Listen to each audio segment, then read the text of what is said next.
جو لب پر مدینہ مدینہ رہے گا، سلامت بھور میں سفینہ رہے گا، اسی کو بلائیں گے آقا مدینہ جو بے چین 12 مہینہ رہے گا، اسی کو بلائیں گے آقا مدینہ جو بے چین 12 مہینہ رہے گا۔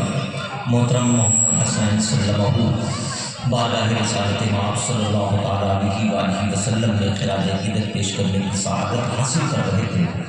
نعت کے مصروں کے ذریعے یہ خواہش کا اظہار بھی کر رہے تھے کہ مدینہ منورہ، مدینہ مقدسہ، مدینہ معظمہ جانے کی خواہش کا اظہار کیا۔ یہ بھی شاگرد ہیں مولانا حسان قادری صاحب اللہ کے، جو بارگاہ رسالت مآب میں خراج عقیدت پیش کر رہے تھے۔ شاعر نے کہا تھا ناز ہے ہم کو ہم نے یہ عبادت کی ہے، شعر سن کر کے سبحان اللہ کہا جاتا ہے۔ روس کے پادریوں نے ایک شخص کو بہت مارا تو ذوالنور مصری نے پوچھا ہے بزرگ نے کیوں مار رہا ہو بھائی؟ تو پادریوں نے کہا کہ اس کو مار مار کر پاک کریں گے تاکہ یہ خدا کا نام لینے کے لائق ہو جائے۔ تو حضرت ذوالنور مصری فرماتے بے وقوف کہیں گے اس کو سبحان اللہ سکھا دو خود بخود پاک ہو جائے گا۔ یہ ہے ہمارے رب کا نام، اس کو لیتے رہو۔ ناز ہے ہم کو ہم نے یہ عبادت کی ہے، چہرہ گنبد خضرا کی تلاوت کی ہے، اس سے کرنا نہ کبھی تاج محل کی باتیں جس نے سرکار کے روضے کی زیارت کی ہے، اس سے کرنا نہ کبھی تاج محل کی باتیں جس نے سرکار کے روضے کی زیارت کی ہے۔ اے حسین ابن علی تیری شہادت کو سلام، تو نے قرآن کے پاروں کی حفاظت کی ہے۔ اے حسین ابن علی تیری شہادت کو سلام، تو نے قرآن کے پاروں کی حفاظت کی ہے۔ حضرات اگر سہمت نہ ہو تو یہ کرسیاں 5 یا 6 کرسیاں خالی پڑی ہوئی ہیں، اگر سہمت نہ ہو تو پیچھے والے حضرات سے میری گزارش ہے کہ آپ حضرات تھوڑا آگے آ جائیں، کیونکہ اب کوئی نہیں آئے گا۔ اب علی گڑھ یونیورسٹی کے البرکات یونیورسٹی کی ریسرچ بڑے ادب و احترام کے ساتھ حضرت علامہ مفتی محمد جنید مصباحی برکاتی صاحب اللہ کی آمد ہونے والی ہے، تو میں یہ چاہتا ہوں کہ کرسیاں خالی ہیں ان کو پر کر لیں، اس لیے کہ ہماری باتوں میں اہل حرم کی باتیں ہیں، ہماری باتوں میں اہل حرم کی باتیں ہیں، نبی کا ذکر ہے ان کے کرم کی باتیں ہیں۔ ہماری مانو تو تم بھی یہیں پہ آ جاؤ، یہاں حضور کے نقش قدم کی باتیں ہیں، ہماری مانو تو تم بھی یہیں پہ آ جاؤ، یہاں حضور کے نقش قدم کی باتیں ہیں۔ آئیے حضرات، جہاں نعتیہ شاعری سے عشق سنورتا ہے وہی تقریروں سے زندگیاں سنورتی ہیں۔ اب اپنی زندگی کو سنوارنے کے لیے تیار ہو جائیں۔ عالم نبیل فاضل جلیل حضرت علامہ مفتی محمد جنید صاحب قبلہ مصباحی برکاتی ہماری اولاد کی بس محبت میں تشریف رکھتے ہیں۔ میں ان سے گزارش کر رہا ہوں کہ خطابت کی چیئر پر تشریف لے آئیں، ایک بار میری آواز سے آواز ملا کر کے آپ استقبال کر لیں۔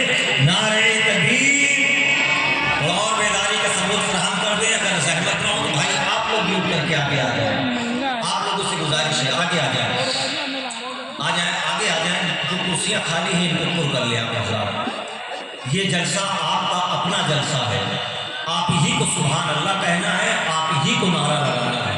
بھاڑے پر لوگ نہیں بلائے جائیں گے کہ ٹریکٹر کا انتظام کیا جائے، کرائے پہ لوگ آئیں گے سبحان اللہ کہنے کے لیے، آپ ہی کو سننا ہے اور آپ ہی کو نعرہ لگانا ہے۔ جتنے لوگ ذکر امام اعظم کی اس محفل میں اور ذکر نبی کی محفل میں آئے ہیں، اپنے دونوں ہاتھوں کو علم عباس بنا کر کے استقبال کریں۔ حضرت علامہ مفتی جنید صاحب قبلہ کو اٹھائیں، اپنے دونوں ہاتھوں کو استقبال کر لیں۔ نعرہ تکبیر اور بیداری کے ساتھ نعرہ تکبیر، نعرہ رسالت، خواجہ کا ہندوستان، فیضان سرکار غریب نواز، مسلک اعلیٰ حضرت، فیضان اعلیٰ حضرت، جشن تکمیل قرآن حضرت علامہ مفتی جنید مصباحی صاحب قبلہ، نعرہ تکبیر، نعرہ رسالت۔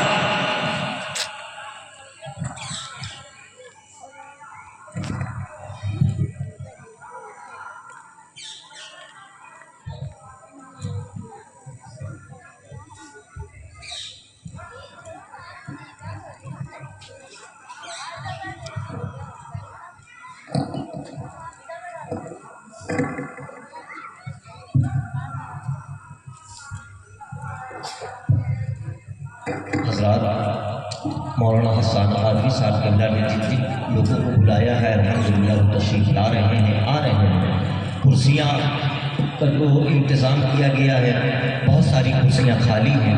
اگر میری آواز آپ لوگوں تک پہنچ رہی ہے تو میں گزارش کر رہا ہوں حضرات، ہماری جماعت کے عظیم الشان خطیب البرکات یونیورسٹی علی گڑھ سے آپ کی بذل محبت میں دیکھیں حضرات کتنا لمبا سفر کر کے وقت سے آپ کی اس محفل میں وہ تشریف لائے ہیں، بچوں کی حوصلہ افزائی ہو جائے۔ حضرت علامہ مفتی محمد جنید مصباحی صاحب اللہ کی دعوت کی چیئر پر آ چکے ہیں۔ آپ حضرات سے ایک بار گزارش کر رہا ہوں، میری آواز آپ تک پہنچ رہی ہے، آپ حضرات بھی جلد از جلد تشریف لائیں۔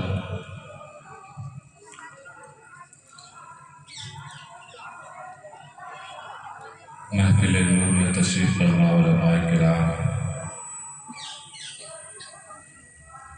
و شعراء ذوی الاحترام و حفاظ قرآن اور جملہ سامعین کرام، السلام علیکم ورحمۃ اللہ وبرکاتہ۔ وعلیکم السلام ورحمۃ اللہ تعالیٰ۔ الحمدللہ والصلاة والسلام علی رسول اللہ وعلی من اتبع سبیل من اناب الی اللہ، اما بعد فاعوذ باللہ من الشیطان الرجیم، بسم اللہ الرحمن الرحیم۔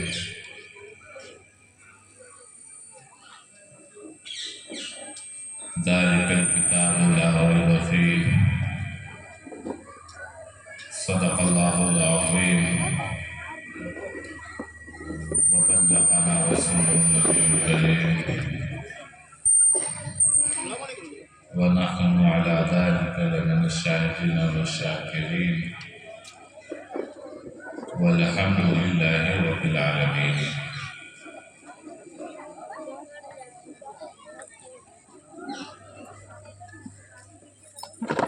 آج کی اس محفل نور میں جو منسوب ہے جشن تکمیل قرآن سے،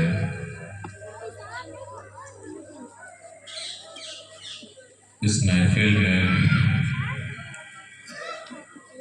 جس موضوع پر مجھے گفتگو کرنے کا حکم دیا گیا ہے وہ ہے عظمت قرآن۔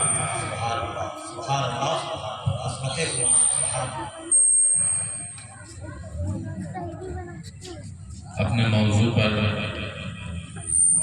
میں خوش باتیں عرض کروں، آئیے اس سے پہلے بارگاہ رسالت معاد سے اپنی عقیدت، وابستگی اور غلامی کا ثبوت پیش کرتے ہوئے نہایتی ادب و احترام کے ساتھ خاتم النبیین، شفیع المذنبین، سید المرسلین، رحمت للعالمین، ارواحنا فداء سرکار احمد مجتبیٰ محمد مصطفیٰ صلی اللہ علیہ وسلم کی بارگاہ گہربار میں درود شریف کا نذرانہ پیش کریں۔ اللہم صلی علی سیدنا محمد یا رسول اللہ صلی اللہ تعالی علیہ وسلم۔ اللہ پاک نے اس دنیا میں جب لوگوں کو بھیجا، لوگوں کو پیدا فرمایا، تو ان کو ایسے ہی آزاد نہیں چھوڑ دیا، بلکہ ان کو زندگی گزارنے کے طریقے سکھانے کے لیے، ایک دوسرے کے حقوق اور ذمہ داریاں بتانے کے لیے، ایک اچھی سوسائٹی بنانے کے لیے رسولان اعظام کو بھیجا، اور رسولان اعظام کو اپنی جانب سے وحی بھی عطا فرمائی۔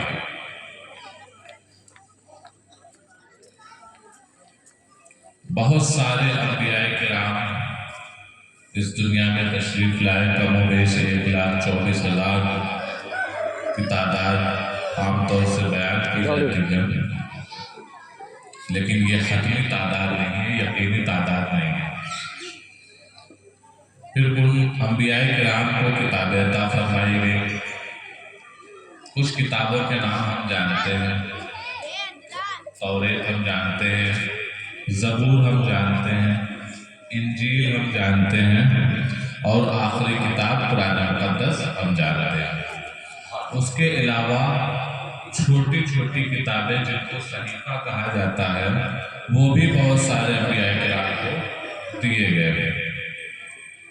قرآن مقدس میں مذکور ہے صحف ابراہیم و موسیٰ، حضرت ابراہیم علیہ السلام کے صحیفے، حضرت موسیٰ علیہ السلام کے صحیفے۔ انبیاء کرام آتے رہے، کتابیں لاتے رہے اور جاتے رہے، پھر ان کی امتیں جو رہیں وہ ان کتابوں میں تحریر کر دیتی تھی، اپنی مرضی کے مطابق اس میں گھٹا بڑھا دیا کرتی تھی۔ اس طرح وہ کتابیں جس صورت پر نازل ہوتی تھیں وہ صورت ان کی باقی نہیں رہ جاتی تھی۔ لیکن ایمان ہمارا یہ ہے کہ اللہ رب العزت نے جتنی کتابیں نازل فرمائی ہیں، ہم ان ساری کتابوں پر ایمان رکھتے ہیں، ساری کتابوں پر۔ کسی بھی کتاب کا ہم انکار نہیں کر سکتے، لیکن دور حاضر میں جو آسمانی کتابیں موجود ہیں ان کو ہم اس صورت پر نہیں مانتے جس صورت پر یہ موجود ہے۔ ہمارے ایمان کا تقاضا یہ ہے، ہمیں فارمولہ یہ دیا گیا ہے کہ جب پرانی کتابوں میں سے کوئی بات ہمارے سامنے آئے گی تو ہم اس کو اپنی شریعت پر رکھیں گے، اپنی شریعت کی کسوٹی پر اس کی جانچ کریں گے، شریعت کے معیار سے اس بات کی جانچ کی جائے گی۔ اگر وہ بات ہماری شریعت کے موافق ہوگی تب تو اس بات کی گنجائش نکلتی ہے، لیکن اگر وہ بات ہماری شریعت کے مخالف ہو رہی ہے تب اس بات کی گنجائش ہماری شریعت میں نہیں نکلتی ہے۔ پھر آخری میں اللہ رب العزت نے جب حضور صلی اللہ علیہ وسلم کو اس خاندان گیتی پر مبعوث فرمایا تو امت محمدیہ کی ہدایت کے لیے بھی اللہ رب العزت نے ایک کتاب نازل فرمائی، اور اس کتاب کو ہم سب جانتے ہیں۔ وہ کتاب کون سی ہے؟ وہ کتاب کوئی اور کتاب نہیں بلکہ وہ قرآن مقدس ہے۔ اب انبیاء سابقین کا معاملہ تو یہ تھا کہ ان کی نبوت ایک خاص علاقے کے لیے ہوا کرتی تھی۔ فلاں علاقہ ہے، فلاں قوم ہے، فلاں قوم میں فلاں نبی کی نبوت ہے۔ پھر اس میں ایک بات یہ بھی ہوا کرتی تھی، صرف علاقہ ہی خاص نہیں ہوا کرتا تھا بلکہ زمانہ بھی خاص ہوا کرتا تھا۔ ایک زمانے تک ان کی نبوت رہتی تھی، پھر اس کے بعد دوسرا نبی اسی علاقے میں آ جایا کرتا تھا۔ لیکن جب اللہ رب العزت نے حضور صلی اللہ علیہ وسلم کو بھیجا تو حضور صلی اللہ علیہ وسلم کو کس شان کے ساتھ بھیجا؟ حضور کو کسی علاقے کے ساتھ خاص کر کے نہیں بھیجا ہے، کسی زمانے کے ساتھ خاص کر کے نہیں بھیجا ہے، بلکہ حضور کی نبوت کا علم تو یہ ہے کہ حضور صلی اللہ علیہ وسلم کی نبوت اس پوری کائنات کے لیے عام ہے، اور کسی خاص زمانے کے لیے بھی نہیں ہے، بلکہ جب اللہ رب العزت نے حضور صلی اللہ علیہ وسلم کو مبعوث فرما دیا تو حضور کی نبوت کے ساتھ نبوت کا دروازہ بھی بند فرما دیا، اور قرآن مقدس میں اعلان فرما دیا محمد ابا احد من رجالکم ولکن رسول اللہ خاتم النبیین، حضور صلی اللہ علیہ وسلم کو اللہ رب العزت نے خاتم النبیین بنا دیا ہے۔ اب حضور کے بعد کوئی نیا نبی نہیں آنے والا ہے، اب حضور کے بعد کوئی نبی نئی شریعت نہیں آنے والی ہے۔ اسی طرح حضور صلی اللہ علیہ وسلم کے بعد اب کوئی نئی کتاب بھی نہیں آنے والی ہے، اب کوئی نیا نبی نہیں آئے گا، اب کوئی نئی کتاب نہیں آئے گی، بلکہ حضور صلی اللہ علیہ وسلم کی ہی نبوت کا چرچا قیامت تک رہے گا، اور اسی کتاب ہدایت کو قیامت تک کے لیے پڑھا جائے گا۔ اور جب اللہ رب العزت نے یہ کتاب قرآن مقدس قیامت تک کے لیے نازل فرمائی ہے، تو دوسری کتابوں کا ذمہ تو اللہ رب العزت ان انبیاء کرام کے سپرد کیا کرتا تھا کہ وہ اس کتاب کی حفاظت کرتے تھے۔ جب تک وہ انبیاء کرام حیات رہا کرتے تھے، وہ کتابوں کی حفاظت کیا کرتے تھے، ان کتابوں کو حفظ کر لیا کرتے تھے، وہ کتابیں ان کے سینے میں محفوظ ہوا کرتی تھی۔ پھر جب وہ انبیاء کرام اس دنیا سے تشریف لے جاتے تھے تو ان کی امتیں ان کتابوں میں تحریفیں کر دیا کرتی تھی، لیکن اللہ رب العزت نے اس کتاب مقدس کو جب نازل فرما دیا ہے اور حضور صلی اللہ علیہ وسلم پر نبوت کا دروازہ بند فرما دیا ہے، یہ کتاب جب قیامت تک کے لیے کتاب ہے تو اس کتاب کی حفاظت کا ذمہ بھی اللہ رب العزت نے اپنے ذمہ کرم فرما دیا ہے۔ اور قرآن مقدس میں ارشاد فرما دیا ہے اِنَّا نَحْنُ نَزَّلْنَا الذِّكْرَ وَإِنَّا لَهُ لَحَافِظُونَ، بے شک ہم نے ہی قرآن مقدس نازل کیا ہے اور ہم ہی اس کی حفاظت فرمائیں گے۔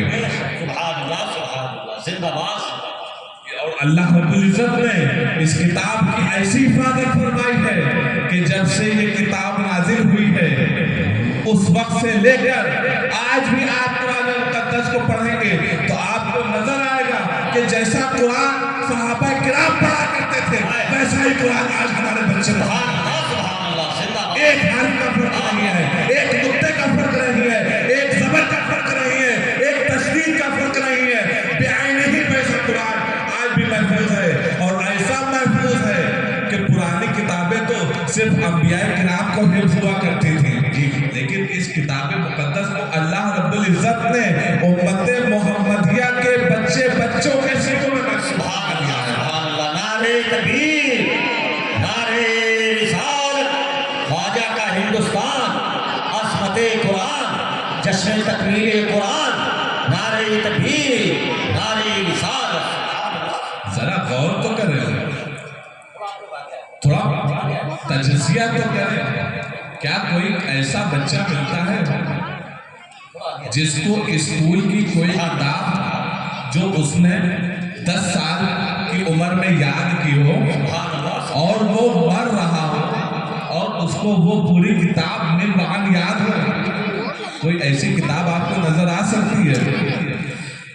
کوئی کتاب ایسی نہیں مل سکتی ہے، چاہے بچہ کتنا ہی بڑا ٹاپر اپنے زمانے کا کیوں نہ رہا ہو، اپنے کلاس میں کتنا ہی ٹاپ کیوں نہ کرتا رہا ہو، لیکن جیسے جیسے زمانہ گزرتا ہے وہ اپنی زندگی میں موو آن کرتا جاتا ہے، آگے بڑھتا جاتا ہے، پرانی کتابیں اس کے سینے سے نکلتی جاتی ہیں، صرف خلاصہ محفوظ رہ جاتا ہے، لیکن حفظ قرآن کا اللہ رب العزت نے ایسا اہتمام فرمایا ہے اور ہمارے سینوں میں حفاظ قرآن کے سینوں میں ایسی برکتیں عطا فرما دی ہیں کہ جو بچہ 10 سال کی عمر میں قرآن مقدس یاد کر لیتا ہے وہ جب اپنی زندگی سے رخصت ہوتا ہے تو قرآن مقدس کو اپنے سینے میں محفوظ کر کے قبر میں جاتا ہے۔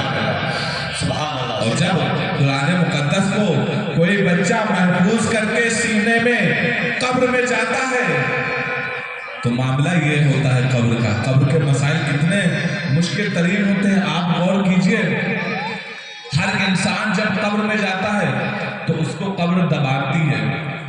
کیا کرتی ہے؟ دباتی ہے۔ کس طرح سے دباتی ہے؟ اس طرح سے دباتی ہے کہ ادھر کی پسلیاں ادھر نکل جاتی ہیں اور ادھر کی پسلیاں ادھر نکل جاتی ہیں۔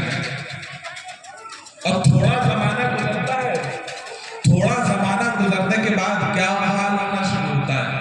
جو جسم رکھا جاتا ہے اس جسم کو زمین کھانا شروع کر دیتی ہے، گلنا شروع ہو جاتا ہے۔ 1-2 سال کے بعد جب قبر کھلتا وہی قبر دوبارہ کھولتا ہے تو کیا ملتا ہے؟ صرف ہڈیاں ملتی ہیں۔ لیکن جب حفاظ قرآن کو دفن کیا جاتا ہے تو شان دیکھیے حفاظ قرآن کی. جس زمین میں حفاظ قرآن کو دفن کیا جاتا ہے اس زمین کو اللہ رب العزت کی جانب سے حکم آتا ہے کہ اے زمین اس کے جسم کو تو نہیں کھا سکتی، اس کے جسم کو تو مت کھانا. زمین بھی اللہ رب العزت کے قرآن کی عظمت جانتی ہے. بے شک سبحان تو اللہ. معلوم ہے کہ ہمارے درمیان بہت شخص لیٹا ہوا ہے. بے شک زندہ باد. بہت ساری زمین ہوتی ہیں. کسی زمین میں کوئی شرابی لٹا دیا جاتا ہے، کوئی جواری لٹا دیا جاتا ہے، کوئی دوسرا زناکار لٹا دیا جاتا ہے. لیکن حفاظ قرآن جس زمین میں لٹا دیے جاتے ہیں اس زمین اس پر، اس حفاظ قرآن پر، اس حافظ قرآن پر وہ زمین بھی ناز کرتی ہے. بارگاہ الہی میں عرض کرتی ہے مولا میں اس کا جسم کیسے کھا سکتی ہوں کہ اس کے سینے میں تیرا قرآن محفوظ ہے. زمین حفاظ قرآن کے جسم کو نہیں کھاتی کیونکہ ان کے سینوں میں قرآن محفوظ ہوتا ہے. یہ برکت ہے قرآن کی مقدس کی. اور آج ہم سوچتے ہیں کہ ہمارے بچے اچھے ہو جائیں، یہ ہو جائے وہ ہو جائے، ہم ان کو ایک اچھا بچہ بنا دیں. ان کو ہم اچھا بچہ کیسے بنائیں گے؟